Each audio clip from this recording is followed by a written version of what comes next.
Hello friend, જય દ્વારકાધીશ, રાધે રાધે। આજે આપણે બનાવશું ઘઉંના લોટનો શીરો અને તેના માટે મેં અહીંયા જાડો ઘઉંનો લોટ લીધો છે 1 વાટકી અને 1 વાટકી ઘી લીધું છે અને 1 વાટકી ગોળ લીધો છે અને માપ સરખું હશે ને તો તમારો શીરો એકદમ સરસ બનશે।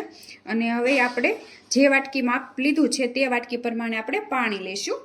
એટલે ઘઉંનો લોટ 1 વાટકી છે એટલે આપણે ડબલ પાણી લેવાનું છે, 2 વાટકી।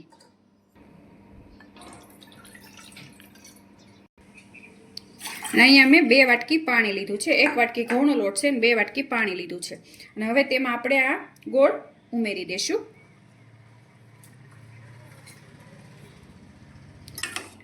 અને અહીંયા ગોળને પાણી બે મેં ગરમ કરવા મૂકી દીધું છે, ગોળ ઓગળે ત્યાં સુધી આપણે થવા દેશું। અને એક કડાઈમાં આપણે 1 વાટકી જે ઘી લીધું હતું તે ઉમેરી દેશું। અને ઘી ગરમ થઈ ગયું છે, અહીંયા મેં કાજુ અને બદામ લીધા છે, તેને થોડાક આપણે તળી લેશું।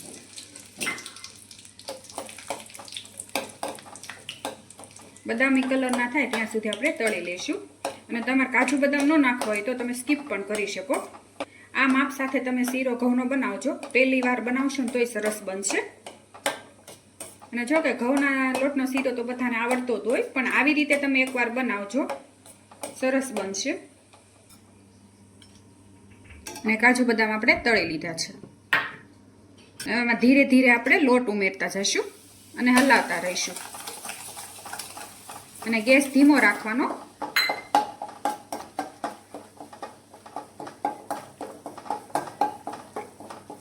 અને ધીમા ગેસે લોટને શેકી લેશું। અને લોટ સરખો શેકાશે ને તો જ તે તમારો આ શીરો સરસ બનશે।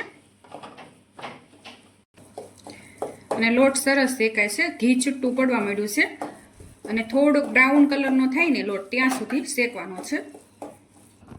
અને અહીંયા લોટ શેકાઈ ગયો છે, તમે જોઈ શકો છો, આવો બ્રાઉન કલરનો થઈ ગયો છે। હવે તેમાં આપણે જે ગોળનું પાણી ગરમ કર્યું હતું ને તે ઉમેરી દેશું। અને ગોળનું પાણી ઉમેરો ત્યારે તમારે ગાળીને જ ઉમેરવાનું, કારણ કે એમાં કચરો આવે છે ઘણીવાર ગોળમાં, અને ધીમે ધીમે ઉમેરવાનું। આવી રીતે આપણે બધું પાણી ઉમેરી દેશું।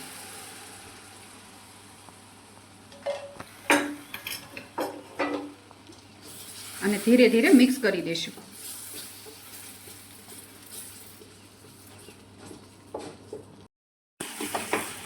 અને જો તમે આપણું પાણી બધું લોટ સૂહી લીધું છે અને અહીંયા શીરો આપણો તૈયાર છે। અને ઘી પણ છૂટું પડી ગયું છે અને એકદમ દાણેદાર બન્યો છે, જો ચીકણોય નથી।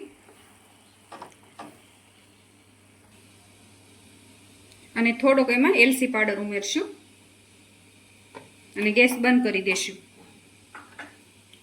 અને મિક્સ કરી લેશું।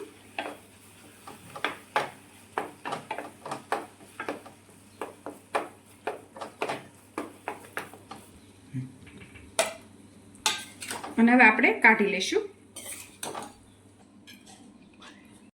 અને ઉપરથી આપણે જે કાજુ બદામ તળ્યા હતા તે ઉમેરી દેશું।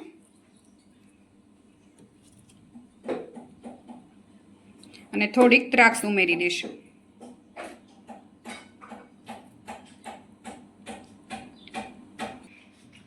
અને અહીંયા ઘઉંના લોટનો શીરો તૈયાર છે, તમે જોઈ શકો છો, સરસ બન્યો છે। અને મારી આ રેસીપી તમને ગમી હોય તો લાઈક કરજો, શેર કરજો અને સબસ્ક્રાઈબ કરજો।